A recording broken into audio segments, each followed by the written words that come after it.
di bawah aja ya biar gak kena air gitu kan. Terus kalau misalnya boleh bawa makan tapi cemilan-cemilan aja. HP harus di kantong selama kelas 1. Oke, jadi aku nggak boleh kalau ngeliat 3 hal itu ya. Nggak boleh minum minuman yang berefek di atas, minuman yang tetap di stay di tas, nggak boleh makan makanan berat, coba cemilan dan HP kalau ada. Oke, kita sepakat ya sama partner itu ya. Oke Kak. Oke, sip. Nah, jadi hari ini kita mau bahas tentang mekanisme pasar. Oke. Nah, mekanisme pasar ini ada subbab-subbabnya. Jadi kita mau belajar apa aja? Yang pertama kita akan bahas apa sih itu mekanisme pasar. Kita tuh ngapain sih capek-capek belajar tentang mekanisme pasar gitu kan?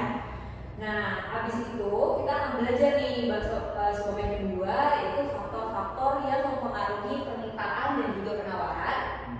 Lalu yang ketiga kita akan membahas tentang hukum permintaan dan juga penawaran, gitu ya. Nah di sini juga aku punya bintang-bintang buat kalian yang bisa jawab pertanyaan aku yang aktif di kelas ini, oke? Oke Kak. Oke, now sekarang aku pengen nanya nih, kira-kira mekanisme pasar tuh belajar tentang apa sih? Nah, apa coba? Kalian pernah lihat nggak sih waktu kemarin awal-awal COVID? Ya, waktu awal-awal COVID itu kalian lihat nggak? Ada yang namanya harga pasar masker. Mahal masker kemarin-kemarin. Nah, bener kan? Nah, jadi kenapa kita mau bahas mekanisme pasar? Jadi mungkin kalian pernah lihat ya, kalau misalnya di kehidupan hidup itu kalian tahu nih, oh harga bakso di jalanan tuh rata-rata 15.000 loh. Gitu. Kalau masker yang N95 itu pasarannya, nah kan pasti lihat kan pasarannya tuh biasanya tuh kalau N95 tuh harganya 10.000 loh satu sheet. Gitu. Nah, kira-kira apa ya yang menyebabkan kalian pernah dengar kata harga pasaran? Nah, that's mekanisme pasar teman-teman. Gitu ya. Coba kita lihat ini waktu kemarin COVID ya. Kenapa bisa tercetus harga masker, harga pasaran segini gitu ya. Nah, jadi kalian ingat gak sih waktu awal COVID? Kenapa nih? Waktu awal COVID ya, harga masker itu bisa sampai, setahu aku ya, kalau yang biasa itu bisa sampai 5.000 per sheet loh. Mahal. Yang biasanya berapa? Yang biasanya cuma 1.000 ya kan? Karena pada saat awal COVID banyak yang minta nggak? Awal COVID, iya. Banyak yang minta. Banyak yang minta. Naik nih permintaannya. Tapi pas awal COVID ini ya, penawarannya gimana? Yang jualan, atau bahasanya ya biar lebih enak ya, biar lebih familiar di kalian, yang jualan ya.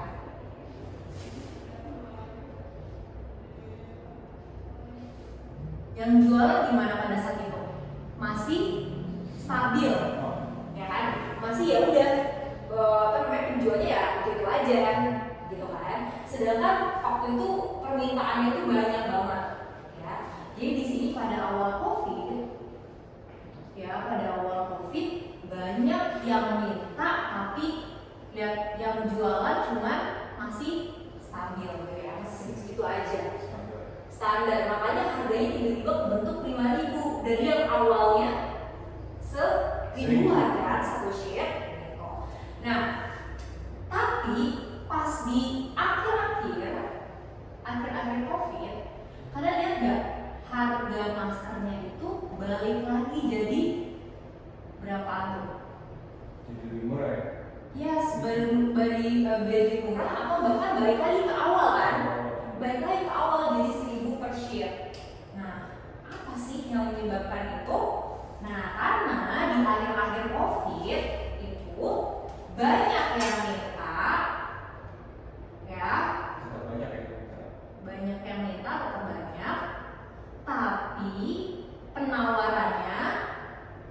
yang jualan itu juga ikutan naik, atau bahkan mungkin waktu akhir-akhir bukan yang jualan tapi yang ngasih, ya kan?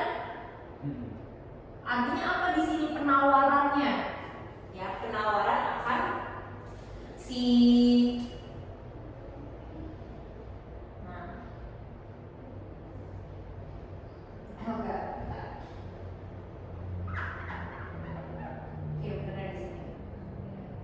Oke, artinya apa? Artinya penawaran si maskernya ini juga ikutan naik gitu ya. Kalian pasti pernah dengar dong kayak si Mbak Inwong bla bla bla pada ngasih masker di jalan pada saat itu gitu kan, pemerintah dan sebagainya. Jadi banyak yang minta, tapi yang jualan juga naik gitu. Makanya harganya balik lagi nih ke 1.000 per share gitu ya. Nah jadi ini nih yang kita mau lihat di mekanisme pasar, karena udah bisa dapetin feel-nya nggak sih? Kalau di sini tuh yang kita lihat itu adalah tarik menarik gitu ya, tarik menarik antara si permintaan dan si penawaran gitu, sehingga dia deal dengan harga segini. Waktu awal COVID walaupun harganya 5.000 tetap ada yang beli nggak? Tetap ada kan? Nah, karena ada tarikan dari si permintaan. Jadi ini dia ada permintaan penawaran, dia saling main tarik-tarikan gitu ya, sehingga tercapailah harga yang disepakati sama si penjual sama si pembeli itu. Nah itu yang namanya dengan mekanisme pasar ya. Aku gak mau lagi kalian tuh kayak ngapalin, tapi ya kalian ngerti kalau mekanisme itu tentang tarik menarik. Oke, jadi di sini mekanisme pasar kita ngomongin tentang tarik menarik permintaan sampai antara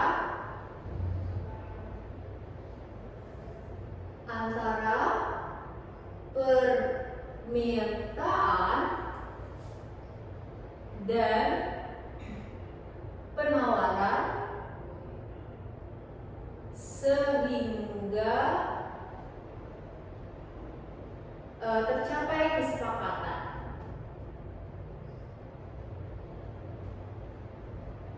Oke, gitu ya. Nah, oke, jadi itu ya kita udah belajar tentang apa sih itu mekanisme pasar, gitu ya. Nih aku kasih highlight tarik menarik. Nah, tarik menarik adalah permintaan, penawaran sehingga tercapai kesepakatan.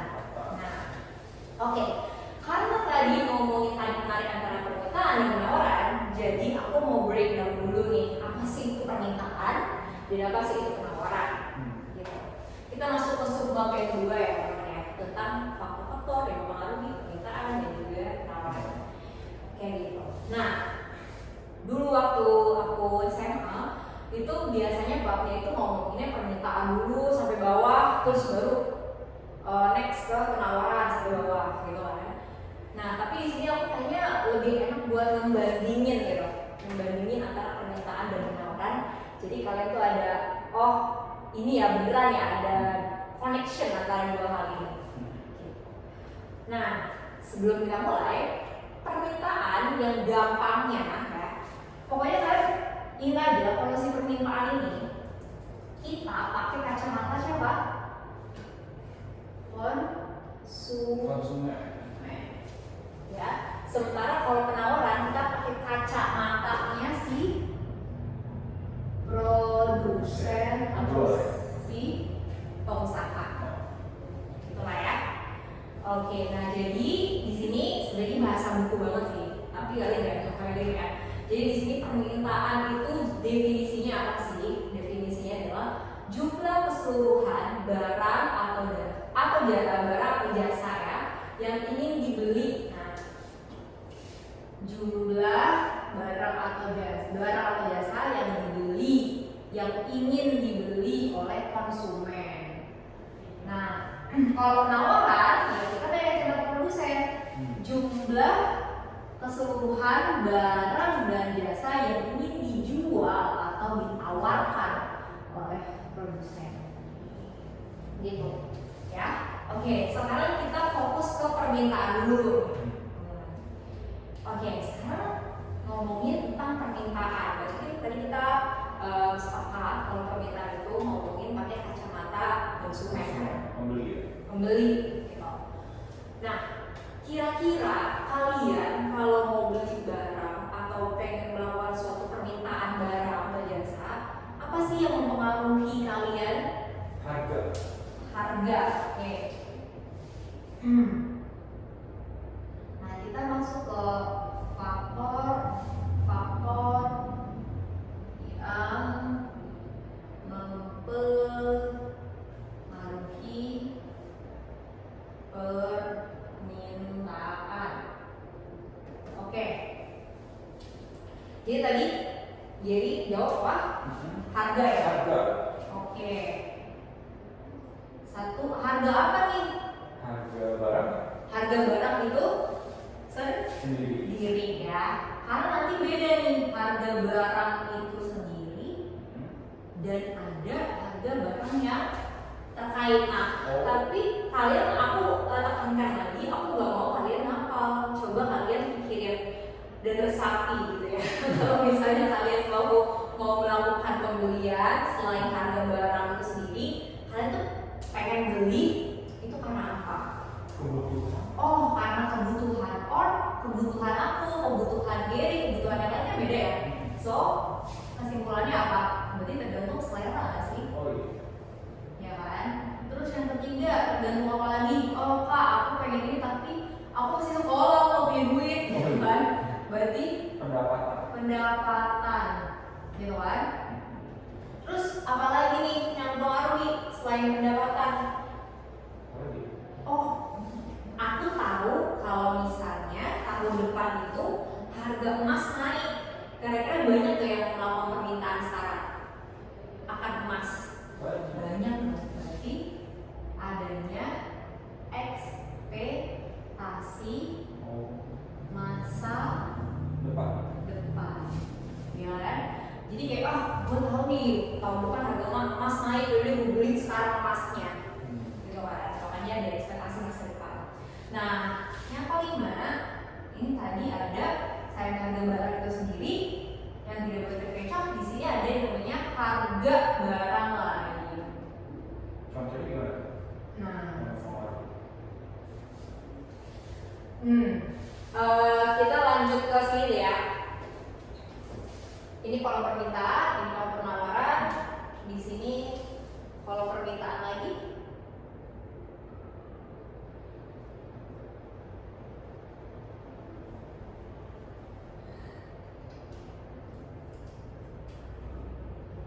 Oke. Ini bingung gak teman-teman atau lebih baik nanti penawarannya aku ditaruh sini aja? Kayaknya sebaiknya penawarannya di sebelahnya. Oh, jadi yang fokus ya? Iya. Jadi nanti ya, oke, sip.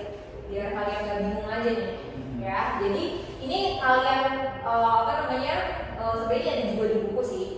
Ya, oke, ini yang fokus ya.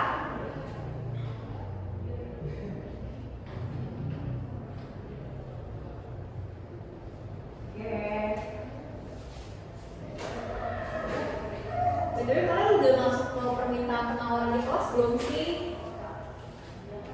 Udah, Pak. Oh, udah ya? Ya, Gimana susah menurut kamu? ya lumayan, kan masih relate lah dengan kehidupan saya. Oke, real ya. BTW tadi lagi ngomongin apa di sini faktor yang kelima, harga barang lain, ya. Oh, ya udah deh, karena ini agak lumayan banyak ya harga barang lain, agak banyak sih. 5. Poin 5 adalah adanya harga barang lain. Nah, harga barang lain, jadi maksudnya gini, ada dua barang yang saling berkaitan, ada dua jenis ya.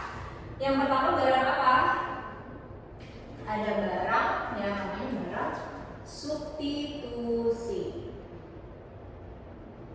Oke, barang substitusi itu yang kayak apa?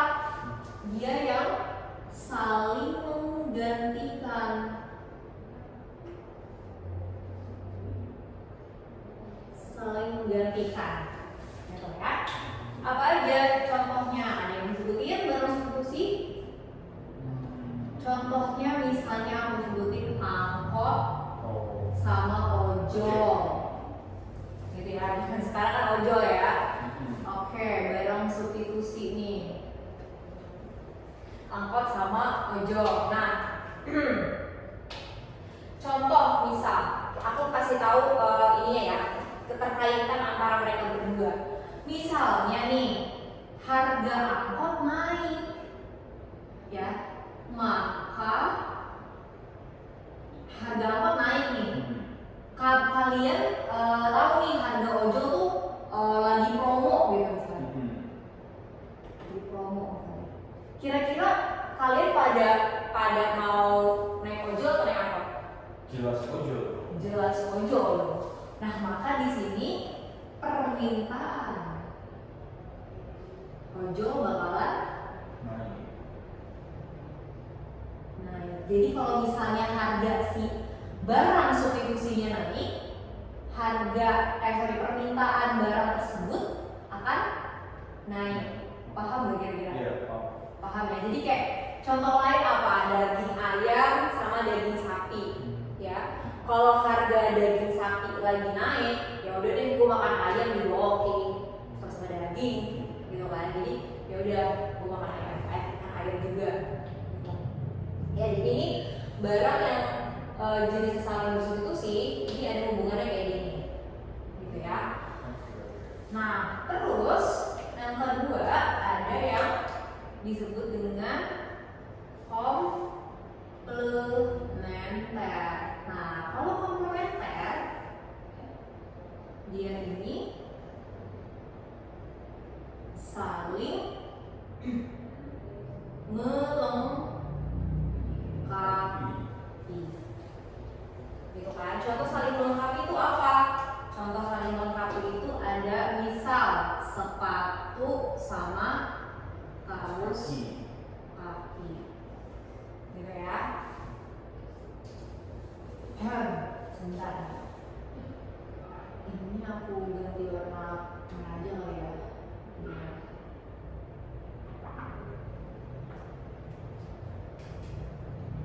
Oke. Nah jadi di sini saling melengkapi sepatu sama kaos kaki. Nah kalau misalnya harga sepatu naik, ya, maka kira-kira permintaan kaos kaki bakal gimana nih? Turun. Kenapa? Lagi-lagi. Nah ini sebenarnya nanti akan ada yang namanya hukum permintaan, gitu ya. Cuma kalau misalnya kalian mikir aja kan, kalau misalnya harga suatu barang naik, nah kira-kira kalian tuh bakalan pengen beli atau justru nggak mau beli sih? Malah nggak mau beli kan, karena harganya naik, gitu kan. Tapi kalau misalnya sepatu sama kaos kaki kan, kalau aku beli sepatu, aku harus beli kaos kaki, ya kan? Kayak aneh gak sih? Kalau misalnya kita beli sepatu tapi nggak beli kaos kaki, gitu ya. Nah jadi ini hubungan dengan harga barang lain. Ini ada poin yang kelima untuk faktor-faktor yang mempengaruhi permintaan, gitu. Jadi ada 5 poin, tapi sebenarnya nanti kalau di soal itu bakalan variatif banget, teman-teman.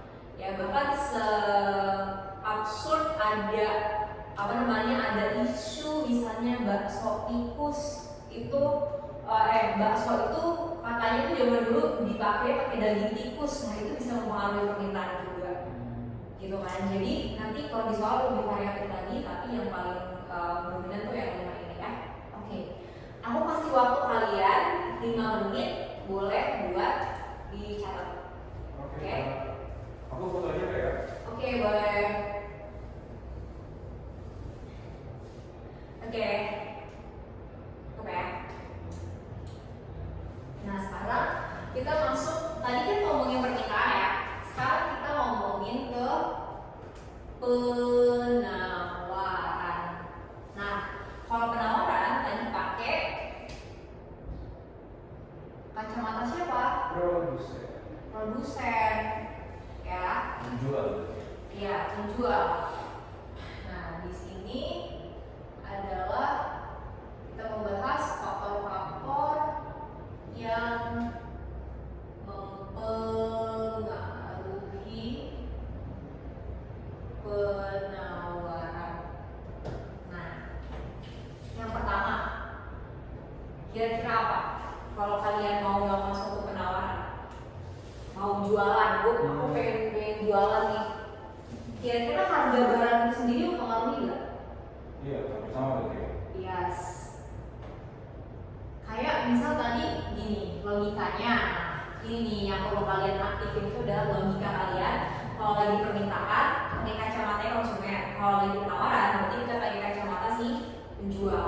Kalau misalnya harga apa tadi nih harga masker lagi naik ya 5.000, pasti insting kalau kalian insting pengusaha ya, kalian pasti langsung pikir wah ini lagi cuan nih banyak nih, harga barangnya lagi naik nih, gue makanya gue bingung deh cari harga masker yang dari luar negeri yang paling murah, nanti dia dijual di sini lebih mahal karena harga pasarannya lagi segini di Indonesia ya, harga barang itu sendiri. Terus apalagi kira-kira yang akan mempengaruhi banyaknya penawaran di pasaran? Ada biaya produksi. Gimana tuh biaya produksi bisa mempengaruhi penawaran? Contoh tukang bakso ya. Tukang bakso itu ininya apa sih? Bahan utamanya dia daging, ya kan? Daging gitu. Nah, one day harga daging itu naik misalnya dari yang 10.000, terus harga dagingnya berubah jadi harga daging yang jadi misalnya 20.000 per kilogram. Ini misal aja ya, walaupun kayak murah banget sih sampai 10.000. Let's say segitu, 10.000 per kilogram, terus tiba-tiba naik jadi 20 kilogram. Kira-kira ada gak sih tukang bakso yang gak bisa afford atau gak bisa gak bisa membeli biaya produksinya gitu? Pasti ada dong. 2 kali lipat. Iya, 2 kali lipat gitu. Bahkan gak 2 kali lipat tuh pasti ada aja gitu kan tukang bakso yang modalnya tuh misalnya nggak sebesar bakso bojangan gitu kan, yang pedagang-pedagang bakso biasa gitu kan. Jadi pedagang-pedagang bakso karena harga daging naik, jadi dia akan ada beberapa yang bangkrut, ada beberapa yang mengurangi produksinya karena dia ngerasa kayak mahal nih biaya produksi gue daging gitu kan. Or another yang selain daging ada apa lagi biaya produksi biasanya? Telur. Boleh, telur. Cuman yang lain misalnya ada karyawan, misalnya kayak tadi aku sebutin bakso bojangan gitu kan. Karyawan. Kalau karyawan ada apa lagi misalnya yang bisa membuat biaya produksinya itu bakalan gede, misalnya UMR naik gitu kan. Dari 4 juta biasanya, terus UMR naik nih. Dari biasanya 4 juta jadi 4.500.000 saja akan memberatkan pengusaha gitu ya. Jadi kalian pikir aja nih, apapun itu biaya produksi yang memberatkan, yang dirasa memberatkan pengusaha, itu pasti akan menurunkan penawaran gitu ya, karena dia memberatkan pengusaha. Itu biaya produksi. Oke? Terus yang ketiga ada yang namanya kebijakan pemerintah. Nah, kebijakan pemerintah yang akan ngefek ke penawaran itu ada 2. Apa aja? Ada subsidi ya, dan ada tax atau pajak. Nah, sekarang pertanyaanku, kalian bisa analyze gak kira-kira kalau subsidi ini bakalan menurunkan penawaran atau justru akan naik penawaran di pasar kalau ada subsidi? Subsidi jadi penawarannya bakalan naik ya. Penawarannya bakalan jadi naik. Kenapa Kak bakal naik? Karena subsidi ini adalah bantuan. Nah, ya. Ini bantuan dari pemerintah.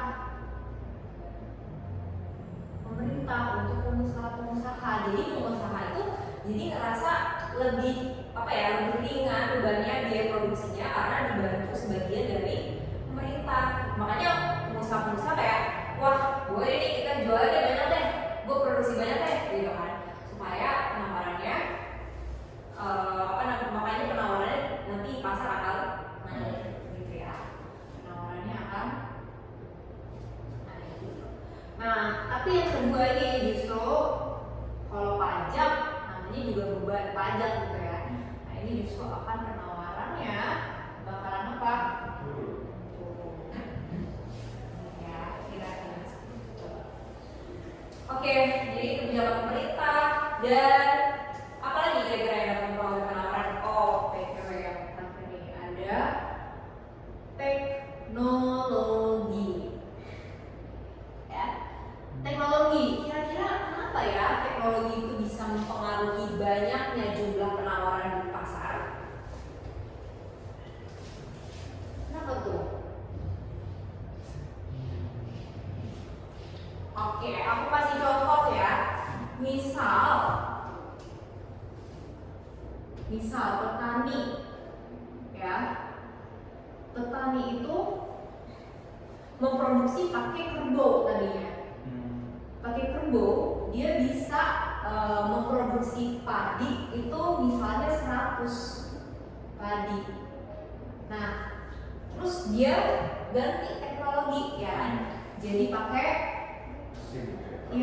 traktor gitu kan. Wah, langsung banyak nih, bisa menghasilkan bisa sampai 500 padi per hari gitu. Jadi semakin canggih teknologinya, semakin banyak penawaran yang terjadi di pasar gitu ya.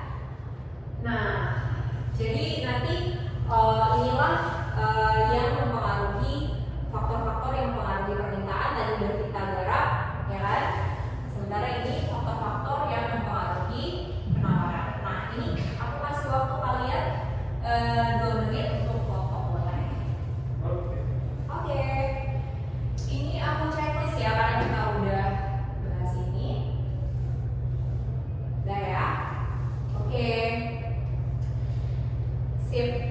Ini ada yang mau ditanya sebelum kita next ke pembahasan selanjutnya, yaitu hukum permintaan dan hukum penawaran. Sudah jelas. Jelas ya? Nah, jadi teman-teman, pas kita udah breakdown tadi ya, faktor-faktor apa sih yang mempengaruhi permintaan, faktor-faktor apa sih yang mempengaruhi penawaran. Nah, ada satu faktor yang dianggap sama ekonomi ini paling penting, sehingga tercetuslah hukum dari faktor tersebut, yaitu apa? Faktor apa? Ini faktor harga barang itu sendiri. Nah, dari seluruh faktor tadi, faktor inilah yang dianggap paling mempengaruhi sehingga terciptalah akan terciptanya namanya hukum permintaan dan hukum penawaran dari faktor ini gitu. Ini udah foto semua, aku hapus ya. Oke, udah. Kita akan bahas ke harga barang itu sendiri.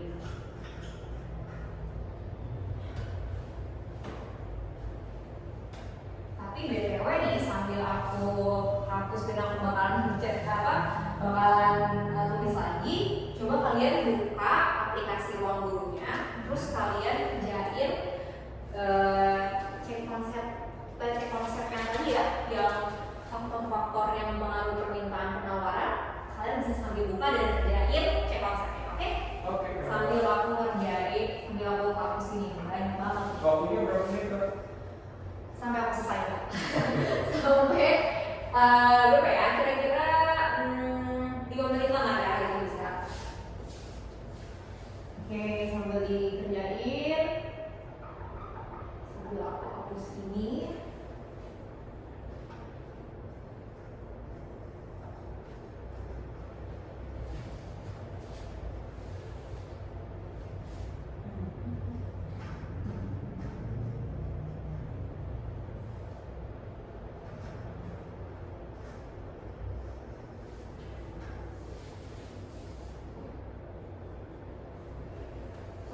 Oke.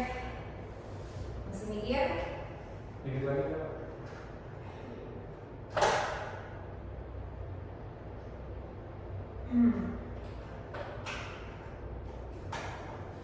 Produsen.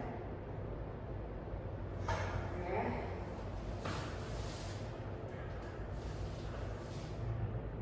Oke, sip. Udah selesai ya ngerjain cek konsepnya? Udah Kak. Nah, oke. Jadi nanti abis ini kita bakal bahas cek konsepnya. Kita bakal masuk ke hukum permintaan dan hukum penawaran. Atau kita bahas dulu deh cek konsepnya sebentar. Oh boleh. Kita bahas bahas dulu ya sedikit aja nih cek konsepnya ya. Tadi apa sih pertanyaannya? Kita bahas di sini ya. Cek konsep. Ya, cek konsep untuk materi yang faktor-faktor yang mempengaruhi permintaan dan penawaran. Di situ soalnya gampang banget ya. Katanya gini, apabila gitu ya, bila harga premium naik, premium naik, maka permintaan Pertalite ya kan? Pertalite akan, nah ini kalian tahu dong jenis BBM ya kan? Yang satu katanya gini, premium naik nih. Terus Pertalite ternyata harganya stabil-stabil aja. Berarti kira-kira maka permintaan Pertalite itu bakal gimana? Bakal Naik. Ya, jadi itu jawabannya apa? Yang B ya, bakal naik gitu ya. Karena premium sama Pertalite ini adalah barang yang saling bersubstitusi. Gitu ya. Kayak gitu-gitu soalnya gampang. Oke, kita udah selesai cek konsepnya untuk subbab yang kedua. Nah, kita lanjut lagi nih ke hukum permintaan dan ke hukum penawaran. Ya.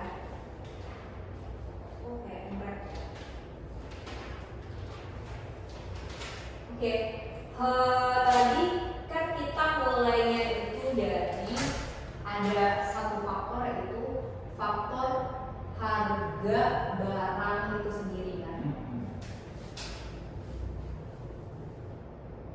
Nah, ini dijadikan yang namanya hukum permintaan. Permintaan atau di sini aku paling suka bukan sosok Inggris tapi biasanya nanti kalau kayak di mana di soal simak atau apa tuh dia bakalan pakai kata-kata ini juga seringnya gitu kan. Permintaan atau demand ini adalah ketika harganya naik maka Q demand akan turun. Ya. Jadi kalau P ini price atau harga, Q demand ini apa? Q demand ini quantity of demand atau jumlah permintaan. Ya, jumlah permintaan barang, jumlah barang yang diminta. Nah, ini ya. Ini penting nih. Ya. Oke, aku lupa ada satu. Ada syaratnya yaitu ceteris paribus. Apa itu ceteris paribus? Yaitu hanya ada satu faktor yang mempengaruhi.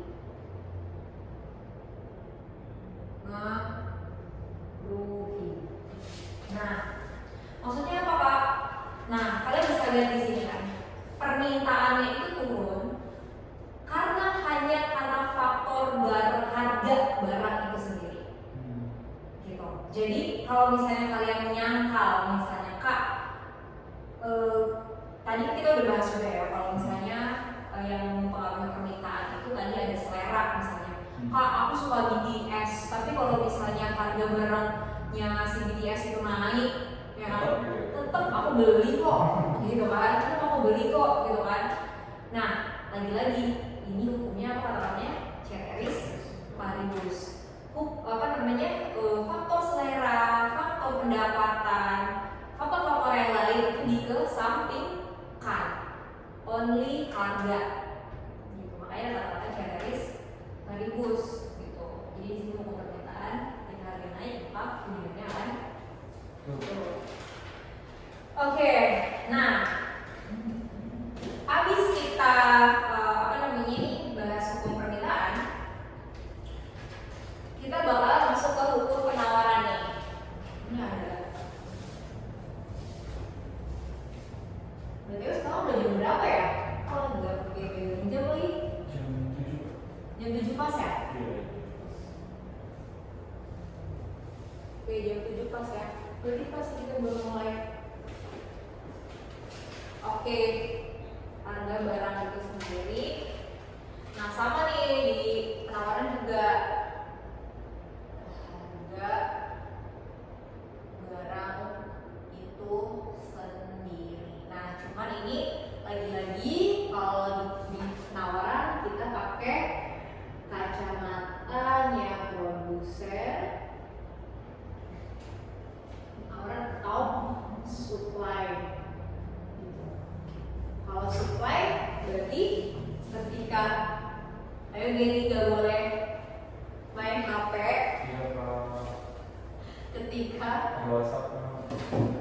P-nya naik maka QS-nya justru dia ikutan naik. Nah, apa nih? Nah, kalau di penawaran ketika harganya naik maka jumlah barang yang ditawarkan di pasar itu justru ikutan naik. Beda gak sih sama ini? Ayo. Aku pengen sampingan gini biar bisa dibandingin nih. Kalau yang ini pengen naik, ini pengen turun. Kalau yang ini ketika harganya naik, penawarannya juga ikutan naik. Why? Karena tadi yang ini pakai insting pengusaha. Kalau harganya naik, ya ini justru ladang cuannya aku nih. Gitu kan. Jadi penawaran justru akan naik. Ya. Nah, quantity of supply dan sama di sini juga syaratnya adalah ceteris paribus. Ya, apa itu? Kayak gini tadi faktor-faktor yang mempengaruhi penawaran tadi ada teknologi, ada subsidi, ada biaya produksi dan sebagainya. Itu dikesampingkan dulu, tapi kita fokus ke harga barang itu sendiri. Ya. Oke.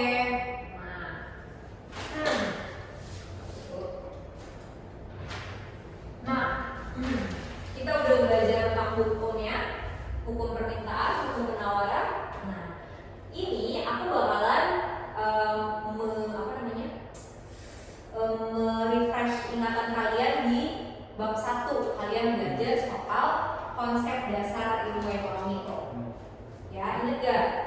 Waktu itu belajar apa kok? Dan di sini aku coba di konsep dasar ekonomi, gitu kan? Kalau ekonomi itu biasanya dibahas itu pakai apa sih? Pakai 3 cara ya. Secara deskriptif, terus secara gambar atau biasa kurva, gitu kan? Lalu yang ketiga secara matematis gimana sih? Gitu kan? Ini yang konsep dasar yang awal kali belajar ekonomi nih, ya kan? Nah, kita udah belajar nih. Ini berarti aku masih ngomongin secara apanya nih? Masih deskriptif, gitu kan? Nah, sekarang kita akan masuk secara kurvanya di mana sih? Deskriptif, gambar, dan kurva. Nah, matematisnya ini nanti next pertemuan, gitu ya. Oke, jadi ini aku hapus. Ini cuma biar aku refresh aja. Ya, deskriptifnya udah. Sekarang kita Oke. Nah, kan kalau di ekonomi itu penjelasannya habis deskriptif kita bakal gambar ini ya, kurva ya. Oke. Nah, di sini ada ceritanya jualan apa ya kira-kira ini? Jualan bakso ya. Sama di sini. Contohnya dia jualan bakso. Ini price, ini quantity of demand-nya. Jadi dia di sini ada di harga 20.000, 18.000, 16.000, 14.000 dan 12.000. Nah, sesuai dengan hukum tadi, hukum permintaan dan penawaran, gitu ya. Sesuai dengan hukum permintaan dan penawaran, katanya dia ketika harganya naik maka permintaannya turun. Nah, di sini kita akan mengimplementasikan hukum ini, gitu ya. Ketika harganya 20.000, dari yang bawah dulu deh. Ketika harganya 12.000, ini kan paling murah ya. Wah, permintaannya banyak banget nih, ada 200, gitu kan. Ketika harganya turun, naik jadi 14.000, orang pada lumayan males lah beli. Naik lagi jadi 16.000, dikit lagi, makin dikit yang minta karena tadi harganya naik, males buat beli, gitu kan. Nah, naik lagi sampai ke harga 20.000 yang minta cuma 120. Kalian bisa lihat ya, semakin harganya naik, Q demand-nya bakal semakin turun. Gitu. Nah, dari ilustrasi ini bakalan kita gambarin apanya? Graph-nya atau ya.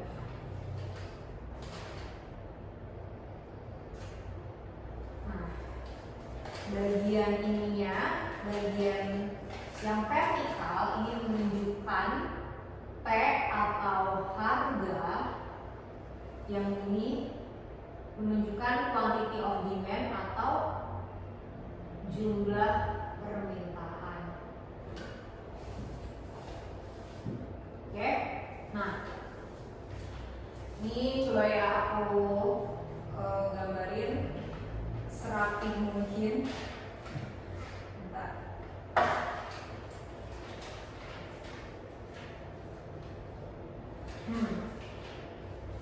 Ya, coba. Ini 20.000 kecil banget ya. Aku ini aja deh ya. Di sini 20 gitu ya. Satuannya jadi 1.000. Gitu ya. Jadi di sini 20, 18, 16, 14, 12. Ini satuannya 1.000 ya. Terus yang bawahnya itu 120, 140, 160, ini 180, dan di sini 200 gitu ya. Ya, kalau itu harus banyak kurva-kurvanya. Oke, nah coba ada yang mau coba titik-titikin nggak? Mau ya? Oh iya boleh deh. Nah ini tuh tidak segampang ini ya. Misalnya 12.000, misalkan ini nih kita dari yang 20.000 deh. 20 ketika harganya 20.000, permintaannya berapa nih? 120. Nah jadi tinggal dia apa nih? Nah titik-titik. Nah di sini deh. Gitu. Coba kita ke sini. Bisa nggak? Jadi kalau 18.000 kan 140 ya.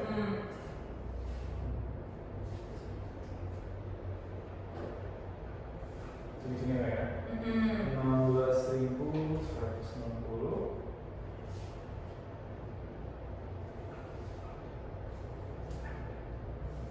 di sini 14.180.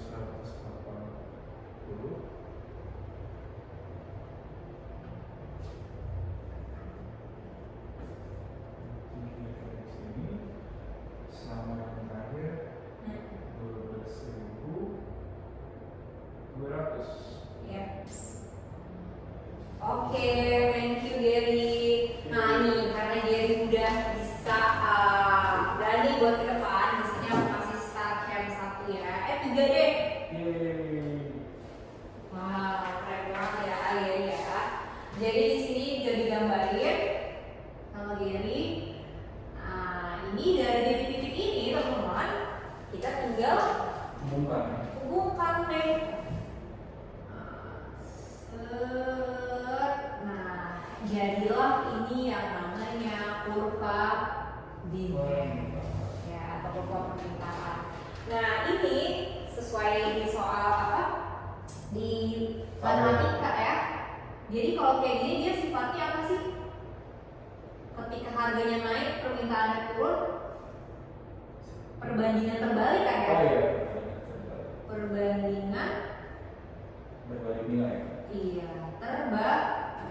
Nah, jadi nama ini nanti perbandingan terbalik, maka dia sifatnya tuh negatif kan ya. Nah, perbandingan terbalik kalau sifatnya negatif, dan ini kalau di ekonominya nama kerennya itu nama kurva kerennya itu adalah downward sloping. Ini nama kerennya aja sih, gitu ya. Jadi di sini tuh slope-nya ya, slope atau kemiringannya negatif ya. Negatif ya.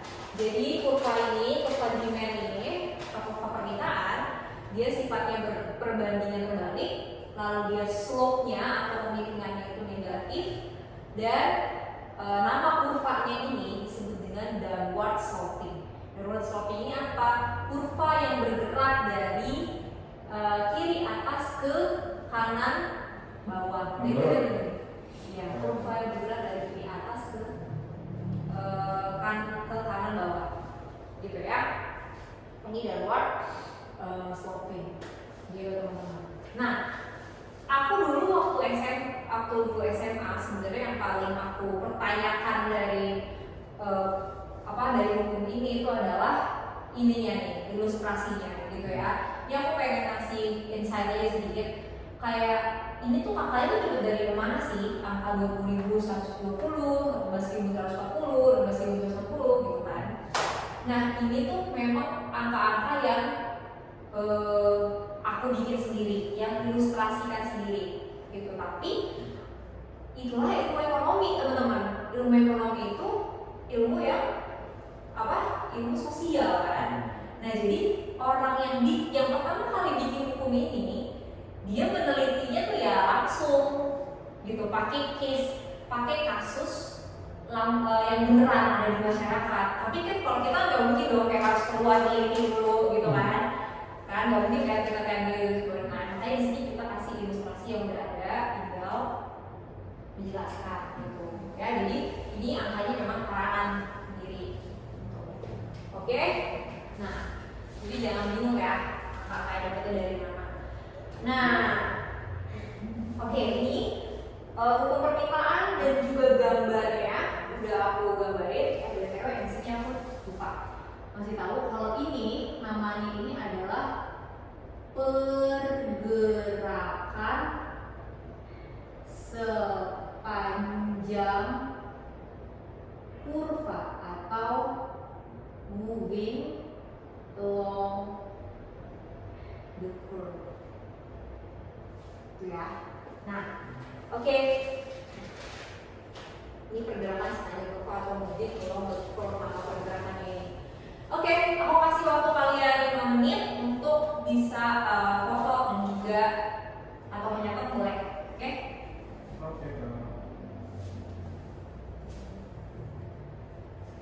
Oke. Ya. Nah, udah. Sekarang kita bandingin ke penawaran.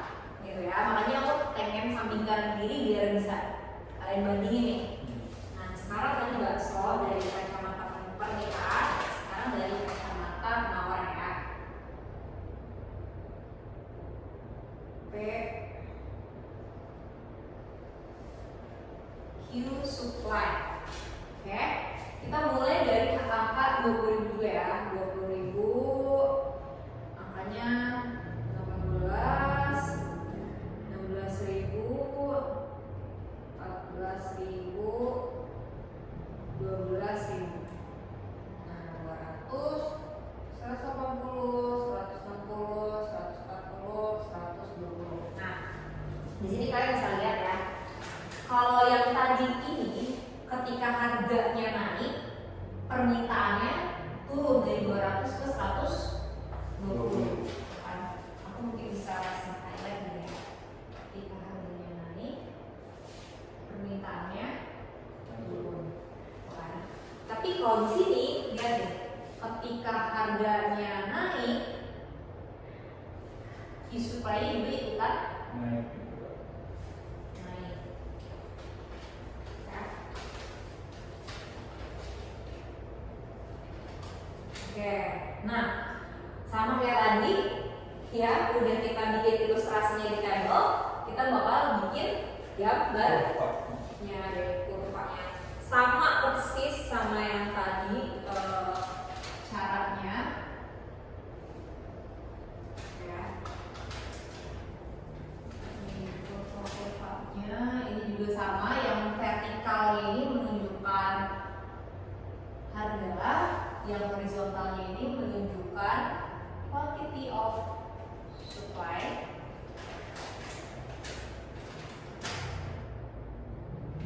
Oke, kita mulai dari harga 20.000, 18, ini 18.000, 16.000, 14.000 dan 12.000. Ini sama 120, 140, 160, 180 dan 200. Oke, sekarang kita bikin titiknya 20.000. Bikin titik-titiknya. Ini sekalian sambil gambar ya, Ya,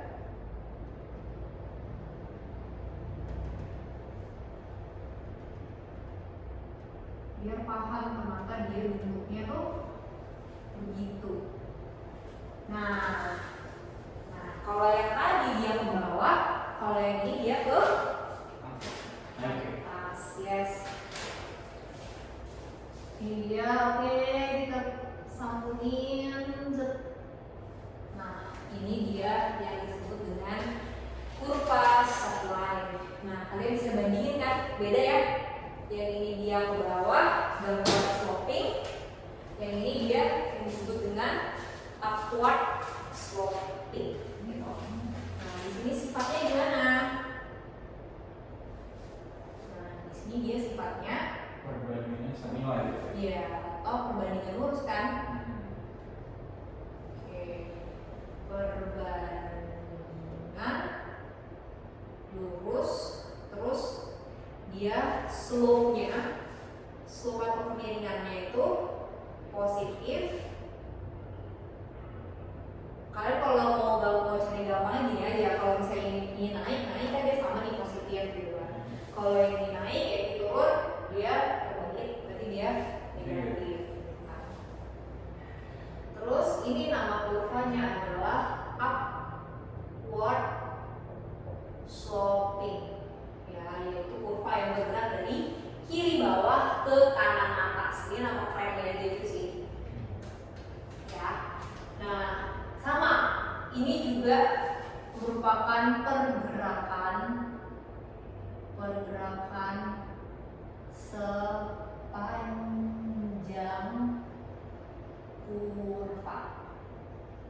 Nah, oke. Udah ya. Ini tadi kita udah belajar penawaran dari sisi produsen. Ini ilustrasinya, ya. Ini gambarnya. Oke. Ini tadi hukum penawarannya. Ini ilustrasi dan ini gambar dari hukumnya ini, kurvanya. Gitu. So far ada yang mau ditanya dulu?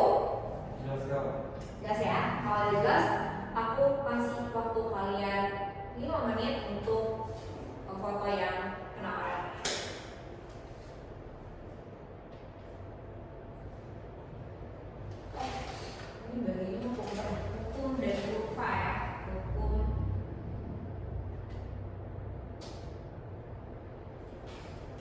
Oke. Dah. Sudah Pak. Nah, kalau udah berarti sekarang kalian udah ready buat ngerjain cek konsepnya. Coba buka AMC sekarang ya. Oke Pak. Oke, coba dibuka. Kerjain dulu. Nah, berarti nanti nextnya itu adalah kita yang ngomongin matematisnya ya, secara matematisnya. Sambil kalian ngerjain, aku kasih waktu 5 menit ya. Buat ngerjain soalnya.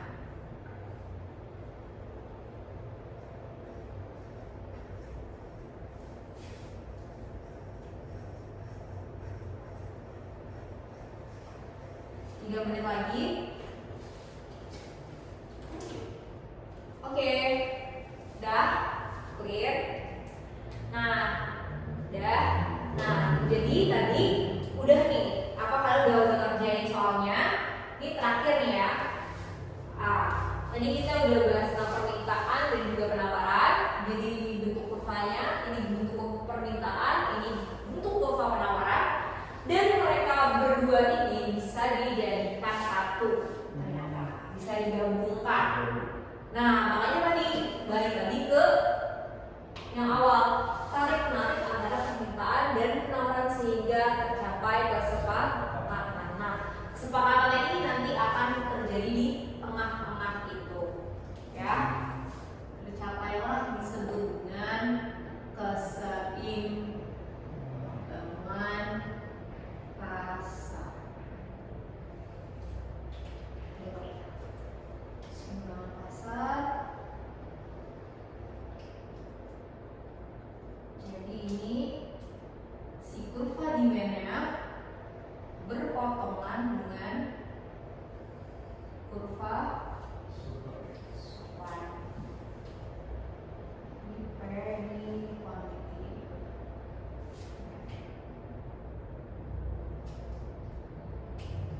Oke, nah di tengah-tengah inilah dia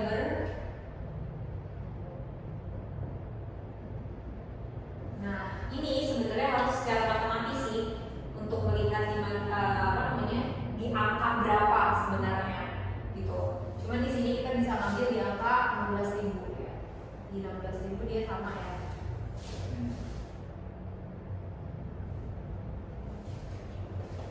Nah, di angka 16.000 di sini harga kesepakatannya mereka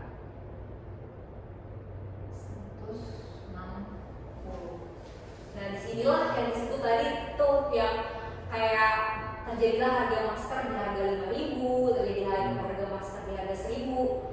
Nah, karena adanya kesepakatan atau bahasa ekonomi ya, itu adalah keseimbangan pasar. Gitu ya. Nah, makanya tadi aku sekalian bahas yang cek konsep kalian tadi. Ya, cek konsepnya tadi. Jadi jawaban dari pertanyaannya itu kan ini kan. Pertanyaannya itu tadi harga keseimbangan menggambarkan apa? Itu kan tadi soal konsepnya. Jadi keseimbangan pasar itu menggambarkan ini tadi soal cek konsep.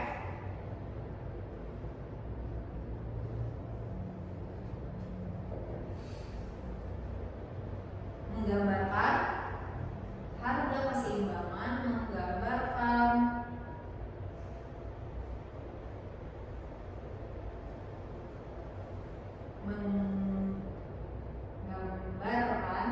jawabannya yang B, yaitu harga yang berlaku di pasar ketika terjadi transaksi.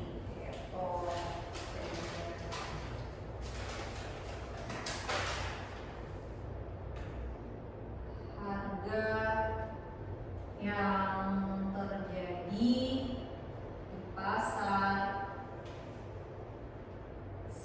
saat terjadi transaksi, atau bahasa gampangnya ya kesepakatan antara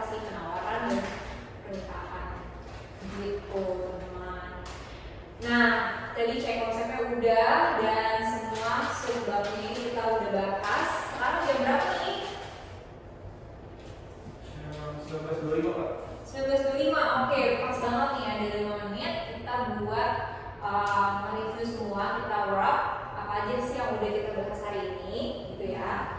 Kita hari ini udah belajar apa sih itu mekanisme pasar, definisinya apa gitu kan. Definisi dari mekanisme pasar, yang tarik-menarik antara permintaan dan penawaran sehingga tercapai kesepakatan. Terus juga kita udah bahas faktor-faktor apa sih yang mempengaruhi permintaan dan penawaran. Itu ada apa aja? Perlu aku tulis lagi nggak kesimpulannya? Atau nggak usah ya? Jadi kita review aja ya. Ada harga barang itu sendiri. Nah, ada harga barang itu sendiri, Selera, pendapatan, gitu ya. sama harga barang lain ya. Ya. Terus kalau misalnya faktor-faktor yang mempengaruhi penawaran apa? Sama Teknologi, teknologi. ada biaya produksi gitu ya. Hmm. Teknologi, terus tadi kebijakan pemerintah ada apa sama apa? Pajak sama Subsidi, betul. Gitu ya. Nah, terus tadi poin 1, poin 2 udah, sekarang poin 3 yang hukum permintaan dan hukum penawaran. Tentang hukumannya, tadi hukum permintaan gimana? Masih ada di papan tulis? Jika harga naik, permintaan Turun. Ya, kalau misalnya hukum penawaran, harganya harga naik, naik, penawaran juga ikan naik gitu ya. Nah, kalau misalnya kita bahas hari ini tuh masih teori permintaan dan penawaran dari sisi apa? Deskriptif dan kurvanya gitu ya. Jadi kita belum main-main di angka. Next pertemuan baru kita ngomongin angkanya gitu ya. Yang perlu dicatat harus teori ekonomi itu bisa dibahas pakai 3 tadi, cara deskriptif, kurva, dan matematiknya. Oke, kalau kayak gitu, thank you semuanya buat hari ini. Sebelumnya ada yang mau ditanyain belum? sudah jelas Kak. Udah jelas ya? Ya. Oke, thank you semuanya buat hari ini. Mohon maaf kalau saya ada salah-salah kata nih, dan BTW kita tepuk tangan dulu dong buat Gary sebagai peserta yang mendapatkan staff share paling banyak. Ya, oke, kalau gitu. Oke, silakan absen dulu sama aku, habis itu boleh pulang. Oke, makasih Kak. Yuk.